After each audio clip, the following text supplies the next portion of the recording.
ওকে বন্ধুগণ, সো আজকে বরিশাল আমনকে রান্নাঘর থেকে ছুটি দিয়ে আমি আজকে তার রান্নাঘরটা দখল করে নিয়েছি। কারণ আজকে রান্না আমি করব। যারা কিনা আমাকে বলে আমি রান্না করতে পারি না, দেখ শালা আজকে তোদের রান্না কইরা দেখাই দেব। কিন্তু সমস্যা হলো যে আজকে কি রান্না করা যায়?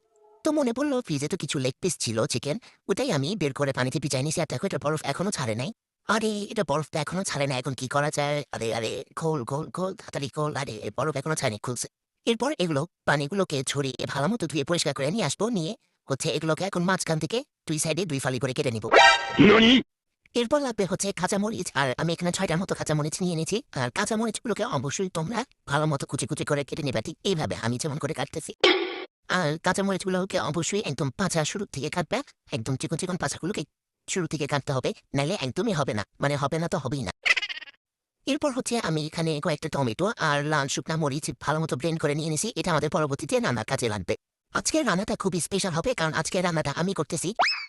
আর এই টমেটো আর শুকনা মরিচ পেস্টটা কিন্তু একদম ম্যান্ডেটরি। এটা ছাড়া কিন্তু আমাদের রান্না একদমই ইনকমপ্লিট।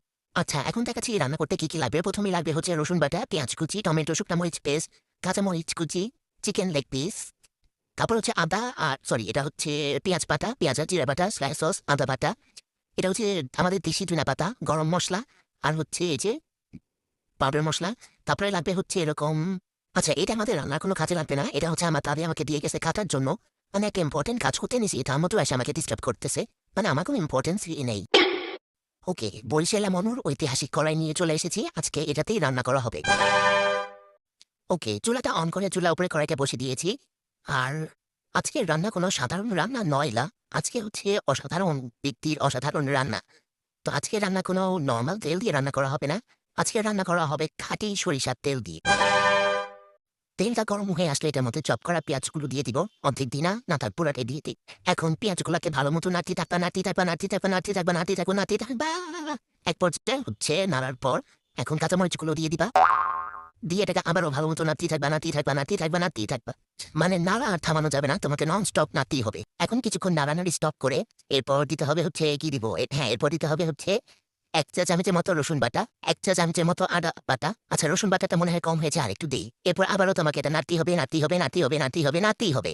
আবারও নাড়ানাড়ি স্টপ করে দিয়ে দিতে হবে সব গরম মসলাগুলো দেওয়ার পর আবার তোমাকে নাড়তে থাকতেই হবে। এরপর দিয়ে দিব হচ্ছে সব গুঁড়া মসলাগুলো দিয়ে আবারও এটাকে ভালো মতো নাড়তেই হবে। নাড়তে এক পর্যায়ে হচ্ছে কিছু পানি দিয়ে দিতে হবে এটাকে মসলাগুলোকে ভালো মতো কষানোর জন্য। অর্ধেক রান্নার পরে আমার মনে পড়ছে যে আমি পেঁয়াজ আর জিরা বাটাই দিইনি। এখন পেঁয়াজ আর জিরা বাটাও দিয়ে দিতেছি ১ চামচের মতো।